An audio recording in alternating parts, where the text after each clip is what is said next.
अस्सलाम वालेकुम। Last time तक हमने आयोनाइजेशन एनर्जी को स्टार्ट किया हुआ था। आयोनाइजेशन एनर्जी में हमने जो चीज़ें पढ़ ली थी वो था इसकी डेफिनेशन के बाद इसका यूनिट क्या होता है, इसकी रिप्रेजेंटेशन किस तरह करता है, इसकी एग्जांपल्स क्या हैं। आज हमने डिस्कस करना है इसके पीरियोडिक ट्रेंड। सबसे पहले तो आयोनाइजेशन एनर्जी को थोड़ा सा मैं मजीद एक्सप्लेन कर देता हूँ जो हमने लास्ट लेक्चर के अंदर डिस्कस किया। आयोनाइजेशन एनर्जी होती थी जैसे ही मैं कोई एटम लेता हूँ ना, मसलन ये मेरे पास एक एटम है, इसने अपना वैलेंस शेल कंप्लीट करना है। अब वैलेंस शेल कंप्लीट करने के लिए इलेक्ट्रॉन को यहाँ से निकालना पड़ेगा। इस इलेक्ट्रॉन को निकालने के लिए मैं जो एनर्जी यहाँ पे प्रोवाइड करता हूँ उस एनर्जी को मैं आयोनाइजेशन एनर्जी का नाम देता हूँ। उस एनर्जी को आयोनाइजेशन एनर्जी कहते हैं। और यही चीज़ हमने यहाँ पे डिस्कस करनी है कि इसका पीरियोडिक ट्रेंड क्या होगा, यानी कि हम लेफ्ट टू राइट जाते हैं या टॉप टू बॉटम आते हैं ग्रुप के अंदर, तो क्या काम हो रहा होता है। अब याद रखिएगा हमारे पास पीरियोडिक टेबल अगर देखा जाए तो इसमें दो चीज़ें होती हैं। पीरियोडिक टेबल के अंदर दो चीज़ें होती हैं, एक हमारे पास पीरियड होता है और सेकंड नंबर पे इसके अंदर ग्रुप्स होते हैं कुछ ना कुछ। तो अब पीरियड कौन सी चीज़ होती है और ग्रुप कौन सी चीज़ होती है, ये चीज़ आपने देखनी है। और यहाँ पे दो चीज़ें आपने हमेशा अपने जहन में बिठा लेनी है, वो ये वाली है कि पहले नंबर पे टॉप टू बॉटम, ये वाली चीज़ जो होती है, टॉप टू बॉटम जो चीज़ आ रही होती है इसको हम नाम देते हैं ग्रुप का। और इसके बाद हमारे पास सेकंड नंबर पे आ जाती है लेफ्ट टू राइट। अगर मैं यहाँ से इस साइड की तरफ मूव कर रहा हूँ इसको नाम देते हैं पीरियड का। अब एक बात आपने जहन बिठा लीजिए, जब भी हम पीरियड की बात करेंगे मैं बात करूँगा लेफ्ट टू राइट, जब हम लेफ्ट से राइट की तरफ जा रहे होते हैं। और जब भी ग्रुप की बात करूँगा तब बात करूँगा टॉप टू बॉटम। जब हम टॉप से ऊपर से नीचे की तरफ आते हैं तो उस वक्त क्या क्या काम हो रहे होते हैं। सही है, पीरियोडिक ट्रेंड की बात करने लगे हैं। हेडिंग दे लें पीरियोडिक ट्रेंड। पीरियोडिक ट्रेंड कि हमने आयोनाइजेशन एनर्जी देखनी है पीरियड में और ग्रुप में।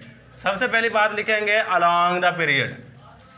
Along the period, the period, period में अगर पीरियड की बात करता हूँ, पीरियड हमारे पास होती कौन सी चीज़ है इसका आपने अच्छे तरीके से जहन में रख लेना है।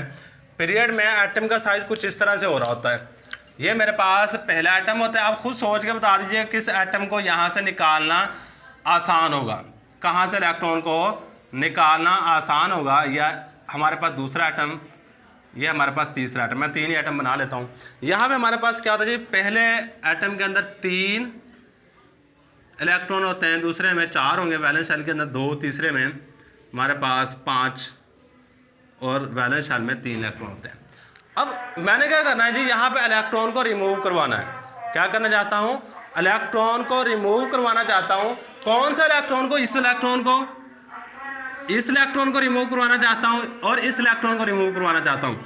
अब एक बात याद रखिएगा, न्यूक्लियस में और इलेक्ट्रॉन में जितना फासला कम होता है अट्रैक्शन बढ़ जाती है। न्यूक्लियस इलेक्ट्रॉन को पावरफुली अट्रैक्ट करना शुरू कर देता है। अब जब न्यूक्लियस इलेक्ट्रॉन को पावरफुली अट्रैक्ट करेगा उसको ज़्यादा एनर्जी देनी पड़ती है इस यहाँ से निकालने के लिए। ये बात आपने अच्छे तरीके से जहन में रख लेनी है।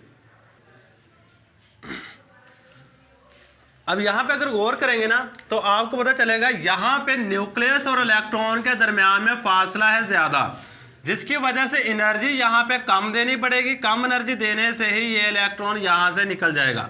यहाँ पे अगर बात करते हैं न्यूक्लियस और इलेक्ट्रॉन के दरमियान में फासला है कम, जिसकी वजह से न्यूक्लियस की इलेक्ट्रॉन पे कशिश ज़्यादा होगी, एनर्जी ज़्यादा देनी पड़ेगी, जिसकी वजह से इस इलेक्ट्रॉन को हम यहाँ से निकाल पाएंगे। मतलब जब लेफ्ट से राइट की तरफ जा रहे होते हैं आयोनाइजेशन एनर्जी में इजाफा होता है। आयोनाइजेशन एनर्जी में इजाफा हो रहा होता है। यह हमारे पास सबसे इंपॉर्टेंट बात है, यही बात हमने यहाँ पे लिखनी है। व्हेन वी मूव, जब हम जा रहे होते हैं, हरकत कर रहे होते हैं, from left to right, from left to right, left से राइट की तरफ, कहाँ पे, in the periodic table, in the periodic table, periodic table में लेफ्ट से राइट की तरफ जाते हैं। देन आयोनाइजेशन एनर्जी, जो आयोनाइजेशन एनर्जी होती है, आयोनाइजेशन एनर्जी को क्या हो जाएगी, increased. Ionisation energy increased, ionisation energy बढ़ जाती है, increased due to following reason. किन वजूहात की बुनियाद पे, ड्यू टू फॉलोइंग रीज़न, इन चंद एक वजूहात की बुनियाद पे। Following reasons. कौन कौन सी वजूहात हैं? सबसे पहली वजह, अच्छा जब लेफ्ट से राइट की तरफ जा रहे हैं असल में एटम का साइज कम हो रहा है। क्या हो रहा है? एटम का साइज लेफ्ट से राइट की तरफ क्या होता जा रहा है? कम होता जा रहा है, जिसकी वजह से न्यूक्लियस की अट्रैक्शन वैलेंस इलेक्ट्रॉन पे बढ़ जाती है और इलेक्ट्रॉन को वहां से रिमूव करवाना डिफिकल्ट हो जाता है। पहली बात यही लिखेंगे, along the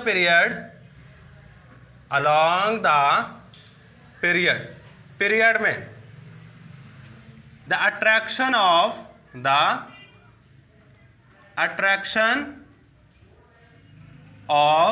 न्यूक्लियस, असल में न्यूक्लियस की कुव्वत बढ़ जाती है। न्यूक्लियस इज इंक्रीज्ड, ये बढ़ जाता है, इज इंक्रीज्ड, यानी कि जब हम लेफ्ट से राइट की तरफ जा रहे होते हैं न्यूक्लियस की अट्रैक्शन बढ़ जाती है। क्यों बढ़ जाती है? ड्यू टू डिक्रीज, क्योंकि साइज कम हो जाता है। Due to decrease in size of atom, size of an atom का साइज कम हो जाता है एंड इट बिकम डिफिकल्ट, और ये मुश्किल हो जाता है इलेक्ट्रॉन को निकालना। इट बिकम डिफिकल्ट, ये मुश्किल हो जाएगा to remove electron,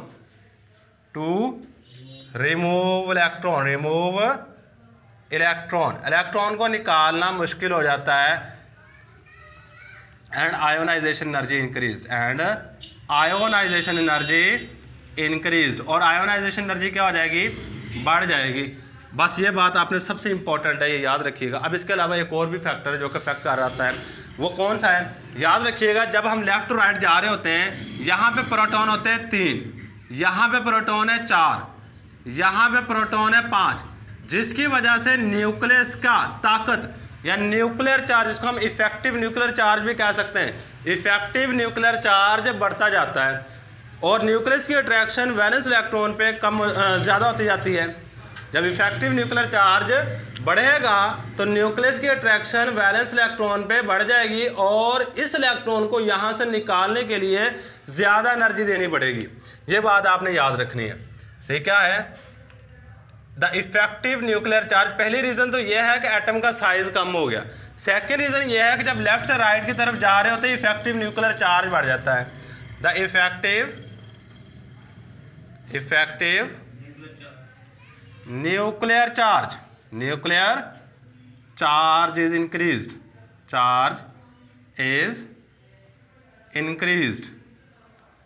along the period, यानी कि पीरियड में लेफ्ट से राइट की तरफ इफेक्टिव न्यूक्लियर चार्ज बढ़ जाता है, increase along the period।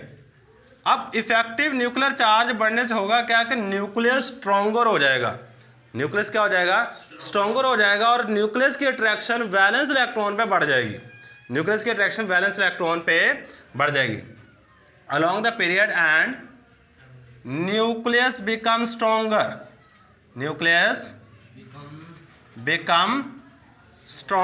Nucleus stronger हो जाएगा, stronger and it become difficult to remove electron, it become, और ये हो जाएगा डिफिकल्ट, मुश्किल, डिफिकल्ट टू रिमूव, निकालना, टू रिमूव इलेक्ट्रॉन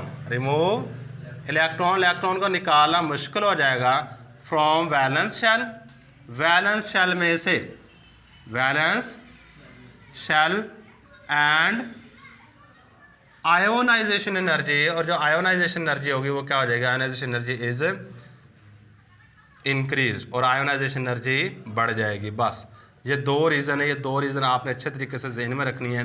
पहले क्या है, हमारे पास लेफ़्ट टू राइट जाते वक्त एटम का साइज़ कम हो जाता है। सेकंड रीज़न क्या है, left to right effective nuclear charge या नंबर ऑफ प्रोटॉन कह सकते हैं, ये बढ़ जाते हैं। अब इसके बाद सेकंड चीज़ हमने अलॉन्ग द पीरियड तो बात कर लिया, आप बात कर लेते हैं डाउन द ग्रुप। सेकंड जो चीज़ हमने डिस्कस करनी है वो है down the group. Heading they low, down the group. अब ग्रुप में ऊपर से नीचे की तरफ क्या काम होगा वो चीज़ हमने देखना है। अगर मैं डाउन द ग्रुप बात करता हूँ ना, ये वाला काम हो रहा होता है यहाँ पे, गौर कीजिएगा ज़रा। अगर मैं एक एटम बनाता हूँ यहाँ पे, ये वाला, ये मेरे पास पहले ग्रुप की बात कर लेते हैं, जब हम ऊपर से नीचे की तरफ आ रहे होते हैं असल में नंबर ऑफ शेल बढ़ते हैं, नंबर ऑफ शेल बढ़ने की वजह से एटम का साइज बढ़ जाता है, एटम का साइज ऐसा ऐसा बढ़ना शुरू हो जाता है। अब खुद सोचे एक इलेक्ट्रॉन यहाँ पे मौजूद है, एक इलेक्ट्रॉन यहाँ पे, एक इलेक्ट्रॉन यहाँ पे और एक इलेक्ट्रॉन यहाँ पे। मैं इन इलेक्ट्रॉन्स को यहाँ से निकालना चाहता हूँ, क्या करना चाहता हूँ, इन इलेक्ट्रॉन्स को यहाँ से निकालना चाहता हूँ। जहाँ पे न्यूक्लियस और इलेक्ट्रॉन के दरमियान में फासला सबसे कम होगा वहाँ से इलेक्ट्रॉन को निकालना सबसे मुश्किल होगा, ज़्यादा एनर्जी देनी पड़ेगी। यहाँ पे मुझे एनर्जी देनी पड़ेगी सबसे ज़्यादा और यहाँ पे एनर्जी देनी पड़ेगी मुझे सबसे कम। क्यों? क्योंकि यहाँ पे न्यूक्लियस और इलेक्ट्रॉन के दरमियान में फासला सबसे ज़्यादा है, जिसकी वजह से force of attraction between the nucleus and electron या वैलेंस इलेक्ट्रॉन बिकम वीकर और इलेक्ट्रॉन निकालना ईजी हो जाएगा। थोड़ी सी एनर्जी देंगे इलेक्ट्रॉन यहाँ से निकल जाएगा। मतलब टॉप टू बॉटम जब हम आ रहे होते हैं तो आयोनाइजेशन एनर्जी क्या होती है, डिक्रीज हो रही होती है। Top to bottom ionisation energy decrease हो रही होती है। उसकी रीज़न ये है कि नंबर ऑफ शेल बढ़ जाते हैं जिसकी वजह एटम का साइज बढ़ जाएगा। इसके बाद सेकंड जो मोस्ट इंपॉर्टेंट रीज़न है वो स्क्रीनिंग इफेक्ट बढ़ जाता है, जिस शील्डिंग इफेक्ट, इस शील्डिंग इफेक्ट भी हमारे पास इंक्रीज हो जाता है। अब इसके मुतालिक ना पास पेपर में काफ़ी दफ़ा शॉर्ट क्वेश्चन आया हुआ है डाउन द ग्रुप के रिलेटेड। वो शॉर्ट क्वेश्चन क्या पूछते हैं, वो पूछते हैं वाई। अब इस शॉर्ट क्वेश्चन को याद रखिएगा, why ionization energy decrease, ionization energy क्यों कम हो जाती है, decrease down the group, down the group, group में ऊपर से नीचे की तरफ। although अगरचा atomic number increase, atomic number increase, हालांकि एटॉमिक नंबर तो नीचे की तरफ बढ़ रहा होता है, ये क्यों कम हो रही होती है, यही रीज़न बतानी है कि स्क्रीनिंग इफेक्ट बढ़ जाता है और एटम का साइज़ में नंबर ऑफ शेल बढ़ने की एटम का साइज़ बढ़ता है, जिसकी वजह से आयोनाइजेशन एनर्जी कम हो जाती है। यही सेम रीज़न है। क्या आगे हमारे पास व्हेन वी मूव, जब हम आते हैं, व्हेन वी मूव, जब हम हरकत कर रहे होते हैं from top to bottom, from top to bottom, top to bottom, ऊपर से नीचे की तरफ, in the periodic table, in the periodic table, periodic table में, पीरियोडिक टेबल, जब पीरियोडिक टेबल में हम ऊपर से नीचे की तरफ, इस तरह ऊपर से नीचे की तरफ आ रहे होते हैं, क्या होता है जी, ionization energy, ionization energy decrease, ionization energy decrease हो जाती है due to following reason, due to following, ये चंद एक वजूहात हैं जिसकी बुनियाद पे ionization energy decrease, following reasons. अब वो रीजंस है कौन कौन सी, इन रीज़न को याद रखिएगा। पहली रीज़न हमारे पास कि जब टॉप टू बॉटम आ रहे तो एटम का साइज बढ़ता है, न्यूक्लियस की अट्रैक्शन वैलेंस इलेक्ट्रॉन पे कम हो जाती है और आयोनाइजेशन एनर्जी कम हो जाती है। यही बात हम यहाँ पे लिखेंगे, डाउन द ग्रुप,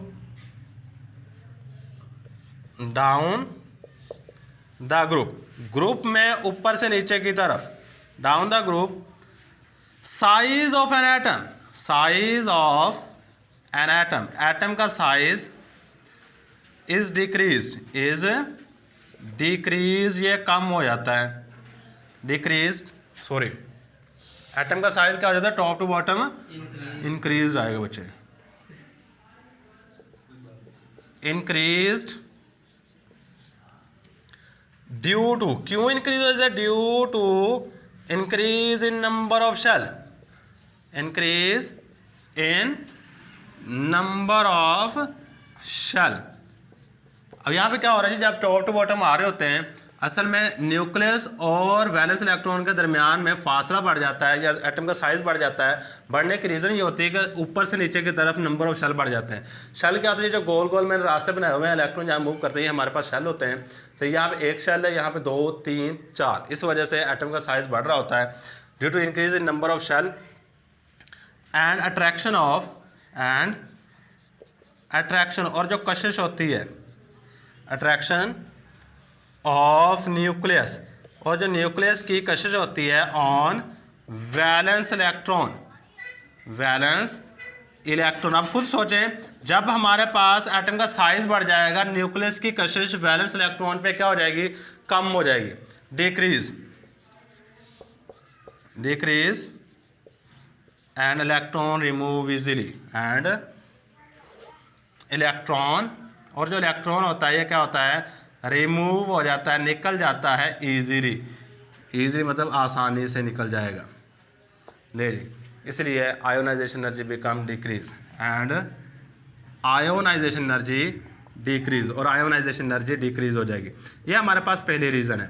अब सेकंड रीज़न ये होती है कि हमारे पास शेडिंग इफेक्ट काफ़ी ज़्यादा असरअंदाज हो रहा होता है। शेडिंग इफेक्ट क्या होता है कि दरमियान वाले इलेक्ट्रॉन्स, जो दरमियान में इलेक्ट्रॉन्स होते हैं, ये न्यूक्लियस की अट्रैक्शन वैलेंस इलेक्ट्रॉन तक कम कर देते हैं।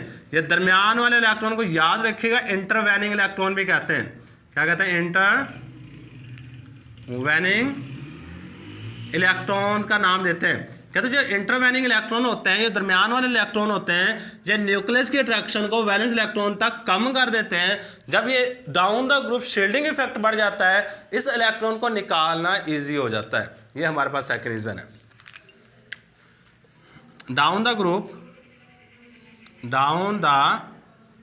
ग्रुप में नीचे की तरफ शील्डिंग इफेक्ट, जो शील्डिंग इफेक्ट होता है, shielding effect increase, shielding effect बढ़ जाता है। एंड रिमूवल ऑफ, जैसे ही शील्डिंग इफेक्ट बढ़ेगा, इसी तरह रिमूवल जो होगी, इस इलेक्ट्रॉन को निकालने का अमल वो आसान होगा। थोड़ी सी एनर्जी दोगे, इलेक्ट्रॉन निकल जाएगा। सही है। रिमूवल ऑफ इलेक्ट्रॉन, और इलेक्ट्रॉन का रिमूवल क्या हो जाएगा? Removal of electron become easy and ionisation energy down the group, जो नीचे की तरफ आयोनाइजेशन एनर्जी होगी क्या हो जाएगी? डिक्रीज हो जाएगी, कम हो जाएगी, डिक्रीज। तो ये दो बातें आपने याद रखनी है। पास्ट पेपर में ये शॉर्ट क्वेश्चन काफ़ी दफ़ा आ चुका है। तो ये हमारे पास है, ये ट्रेंड पीरियोडिक टेबल में जो मेन चीज़ें, यही बात याद रखनी है। ये याद रखिएगा, अगर ये वाला ट्रेंड याद कर लेते हैं ना, आगे जो हमारे पास आते हैं इलेक्ट्रॉन एक्टिविटी का ट्रेंड, सही है, इसके बाद इलेक्ट्रॉन एफिनिटी का ट्रेंड आएगा, वो सेम टू सेम इसी के ऊपर बेस करते हैं, सेम टू सेम इसी के ऊपर बेस करेंगे। सही, इसलिए आपने ये कम अज़ कम याद रख लेने हैं, बाकी उनके भी साथ ही याद हो जाएंगे। सही, सबसे पहली बात, अगर लेफ्ट टू राइट हम जा रहे होते हैं, यहाँ से लेफ्ट टू राइट, तो आयोनाइजेशन एनर्जी बढ़ती है। बढ़ने की रीज़न क्या है? पहले नंबर पे तो एटम का साइज कम हो जाता है, ये पहले नंबर पर बात याद रखनी है। और सेकंड नंबर हमारे पास कौन सी बात है, यहाँ पे जो बात लिखी है वो ये है कि न्यूक्लियस पे जो चार्ज होता है ना, वो बढ़ता जाता है। न्यूक्लियस पे जो चार्ज होता है, इसको हम कहते हैं इफेक्टिव न्यूक्लियर चार्ज। असल में लेफ्ट से राइट की तरफ इफेक्टिव न्यूक्लियर चार्ज बढ़ जाता है, जिसकी वजह से आयोनाइजेशन एनर्जी पीरियड में लेफ्ट टू राइट बढ़ती है। और अगर मैं डाउन द ग्रुप बात करता हूँ, ऊपर से नीचे की तरफ, यहाँ पे गौर करें, ऊपर से नीचे की तरफ आ रहे हैं, तो हर एक शेल में क्या होता जा रहा है? नीचे वाले एटम में शेल का इजाफा होता जा रहा है। जैसे ही शेल का इजाफा होता है, तो न्यूक्लियस के दरमियान में और वैलेंस इलेक्ट्रॉन के दरमियान में फासला क्या हो जाएगा? बढ़ जाएगा। अब फासला बढ़ने की वजह से अट्रैक्शन न्यूक्लियस की वैलेंस इलेक्ट्रॉन पे कम हो जाएगी। जैसे अट्रैक्शन कम होगी, आप इसको थोड़ी सी भी एनर्जी दोगे, यहाँ से निकल जाएगा। इसलिए टॉप टू बॉटम जब आ रहे होते हैं, तो आयोनाइजेशन एनर्जी क्या होती है? डिक्रीज हो जाती है। डिक्रीज होने के हमारे पास क्या क्या रीजन है? पहली रीजन तो हमारे पास ये है कि एटम का साइज बढ़ जाता है। एटम का साइज बढ़ता क्यों है? क्योंकि number of shell top to bottom बढ़ रहे होते हैं। कौन सी चीज बढ़ रही होती है? Top to bottom number of shell बढ़ रहे होते हैं। और सेकंड रीजन हमारे पास है जी, शील्डिंग इफेक्ट बढ़ जाता है। शील्डिंग इफेक्ट होता है क्या है कि न्यूक्लियस की अट्रैक्शन को वैलेंस इलेक्ट्रॉन पे कम कर देते हैं। ये जो दरमियान वाले इलेक्ट्रॉन होते हैं, असल में दरमियान में इलेक्ट्रॉन बढ़ते रहते हैं, जिसकी वजह से न्यूक्लियस की अट्रैक्शन वैलेंस इलेक्ट्रॉन पे कम होती जाती है। जैसे ही अट्रैक्शन कम हो गया, अब इसको थोड़ी सी एनर्जी दोगे, इलेक्ट्रॉन यहाँ से निकल जाता है। यह था जी हमारे पास पीरियोडिक ट्रेंड। इसको अच्छे तरीके से देख लीजिएगा। अल्लाह हाफिज़।